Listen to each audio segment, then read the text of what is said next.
الصلاة والسلام على خاتم الأنبياء والمرسلين أما بعد أعوذ بالله من الشيطان الرجيم بسم الله الرحمن الرحيم ضرب الله مثلا قرية كانت آمنة مطمئنة يأتيها رزقها رغدا من كل مكان فكفرت بأنعم الله فأذاقها الله لباس الجوع والخوف بما كانوا يصنعون.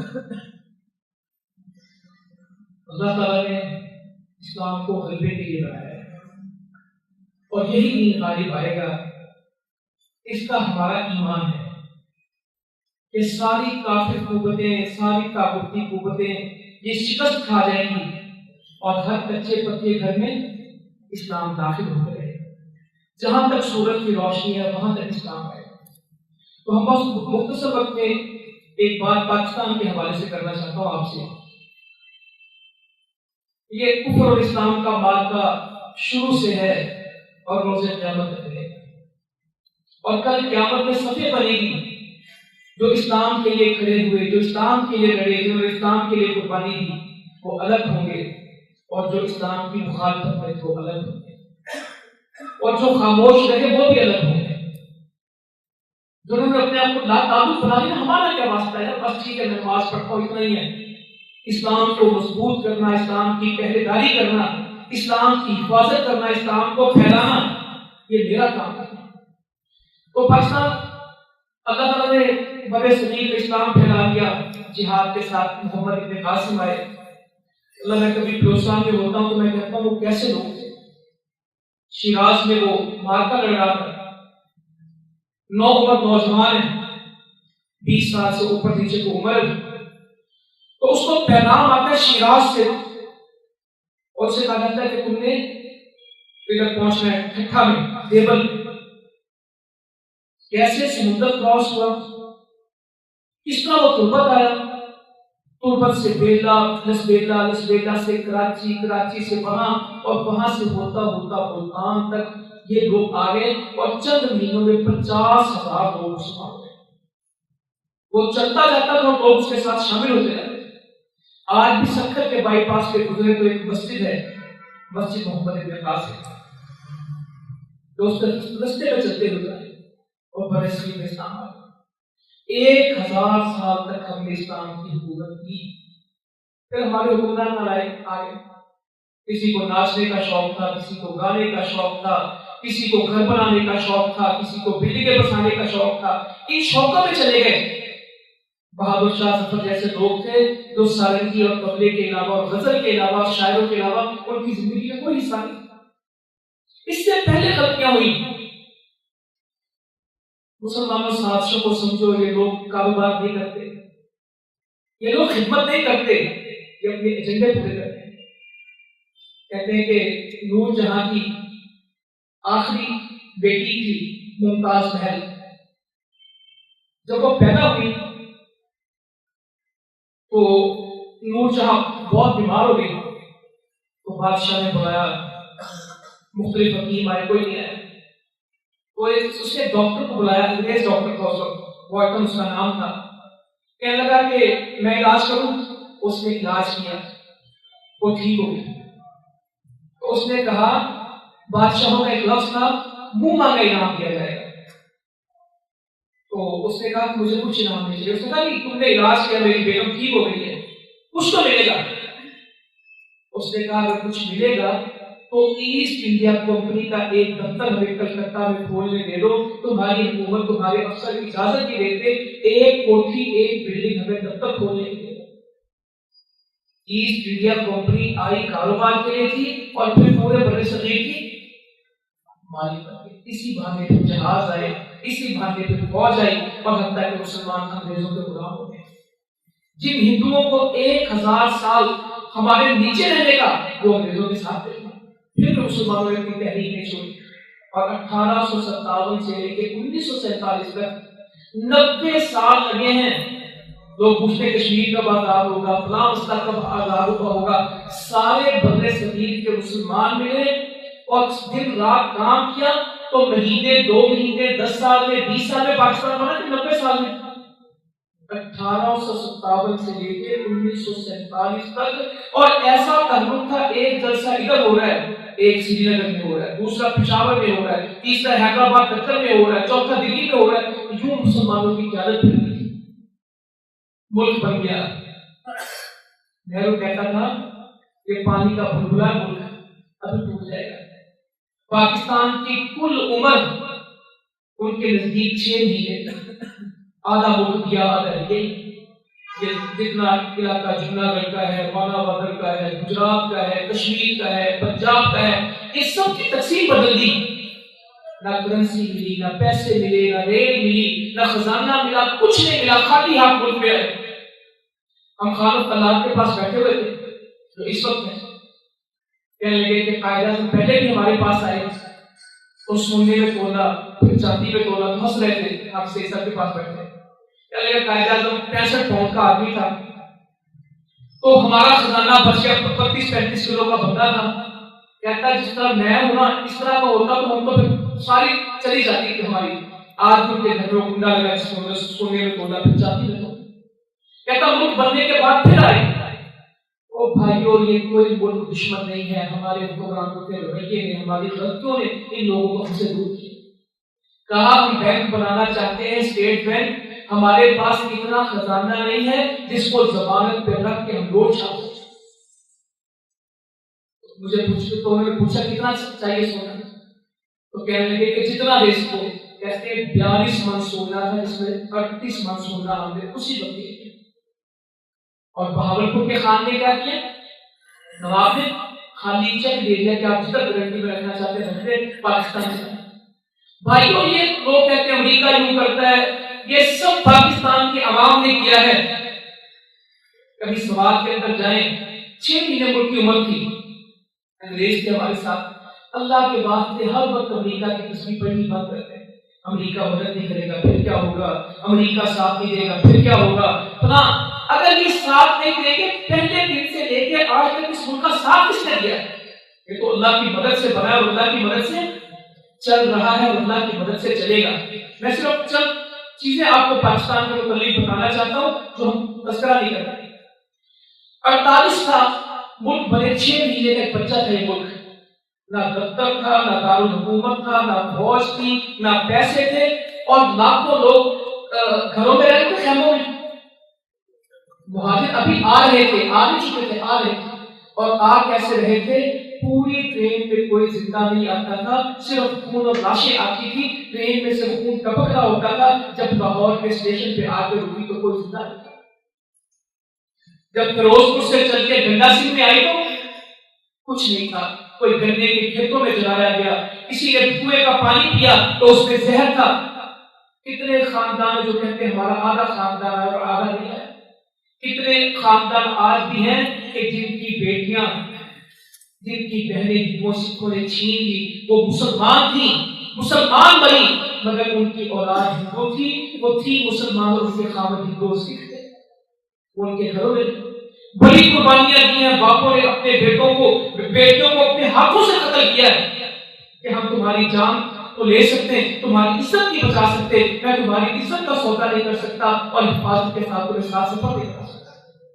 یہ سب ہم نے سنا خود جب بچے تھے تو بڑوں سے سنتے تھے، اب تو وہ لوگ رہے۔ 6 مہینے کی عمر پاکستان کی، نہرو نے فوج داخل کر دی کشمیر میں، انگریز کی فوج، نہرو کی فوج۔ ہندوستان کے پاس تو انگریز کا چھوڑا سب کچھ تھا، جتنا صدیوں میں ہندوستان 150 سال میں انگریز نے بنایا تھا سب ہندوستان کے پاس تھا، پاکستان کے پاس کچھ نہیں۔ انہوں نے کشمیر پہ قبضہ کیا تو قائد اعظم نے انگریزی سے کہا جو اس وقت پاکستان کے حصے میں جرنیل آیا، تم لڑو۔ کہتا میرا وائس رائے تو یورپ میں بیٹھا ہے، دلی میں بیٹھا ہے، میں اس کی اجازت کے بغیر نہیں کر سکتا۔ مطلب جن پٹھانوں کو آج دہشت گرد سمجھتے ہیں، جن بلوچوں کو آج اتحاد پسند سمجھتے ہیں، اللہ کے لیے ان کی تاریخ کو جانو۔ ان پٹھانوں کے پاس گئے تیر میں، سوات میں، باجوڑ میں، مہمند میں، جن کو قبائلی کہتے ہیں نا، آج مسئلہ بنا ان کو پاکستان میں شامل کرنا ہے کہ نہیں کرنا۔ آج تک وہ پاکستان کے سستانی تصور ہوتے ہیں، ان کو کیا کہتے ہیں؟ قبائل۔ ان کی شناخت الگ رکھی ہوئی ہے، ان کے قانون الگ رکھے ہوئے ہیں۔ اللہ بھلا کرے ان حکمرانوں پر، ان کو کوئی صحیح ہدایت دے دے کہ یہ مسائل کو سمجھیں۔ ان سے کہا ہم نے کشمیر آزاد کرانا ہے، چلو وہ پٹھان آ گئے، ہندوستان کے پاس اسلحہ تھا، ٹینک تھا، وسائل تھے، اور ان پٹھانوں کے پاس کلہاڑیاں ڈنڈے تھے۔ یہ کلہاڑیوں اور ڈنڈوں توڑے دار بندوقوں کے ساتھ کشمیر میں آ گئے، اور سری نگر کا ایئرپورٹ کس کے پاس تھا؟ پونچھ کا شہر کس کے پاس تھا؟ جموں سارا کس کے پاس تھا؟ جتنا آج کشمیر ہے یہ سارا جہاد سے ملا۔ آج بھی کچھ لوگ ہیں جو کہتے ہیں کشمیر جہاد کے بغیر مل جائے گا، اور جتنا ملا یہ کس سے ملا؟ جہاد سے ملا ہے، اور جو آئندہ ملے گا وہ بھی انشاءاللہ جہاد ہی سے ملے گا۔ لوگ سمجھتے ہیں جہاد آپ سے صاحب نے شروع کیا، یہ ان کا مسئلہ ہے جہاد۔ او بھائی کشمیر کے لیے لڑنا پاکستان کی پالیسی ہے۔ جس دن پاکستان بنا تھا پہلا سال کا یہ طے ہو گیا تھا کہ ہم نے کشمیر میں لڑنا ہے۔ بڑے لوگ کہتے ہیں حکومت تو نہیں چاہتی لڑے، آپ لڑتے ہو۔ بھائیو یہ ہمارے حکمرانوں کو خود ہمارے مسائل کا نہیں پتا۔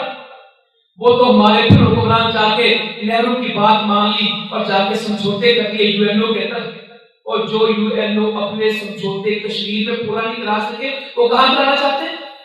جماعت الدعوہ کی پابندیوں پہ، حافظ سعید کی پابندیوں کے اوپر، فلاح انسانیت کو روکنے کے اوپر تو وہ اپنا ایجنڈا پورا کرنے چاہتے ہیں۔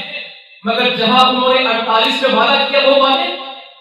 آج برما میں ظلم ہو تو یو این او خاموش ہے، آج فلسطین میں ہمارے گھروں پہ بمباری ہو تو یو این او خاموش ہے، شام کے کروڑوں لوگ بے گھر ہوں اور 5 لاکھ لوگ شہید ہو جائیں تو یو این او خاموش ہے، افغانستان کو کھنڈر بنا دیا جائے، عراق میں 12 لاکھ لوگ شہید کر دیے جائیں تو یو این او کیا کہتا ہے کہ میری لمٹ سے باہر ہے، میری حدود سے باہر ہے، اور ہم جیسوں پہ پابندی لگانی ہو تو یو این او بڑا تگڑا ہے، وہ تگڑا نہیں ہے، ہمارے حکمران کمزور ہیں۔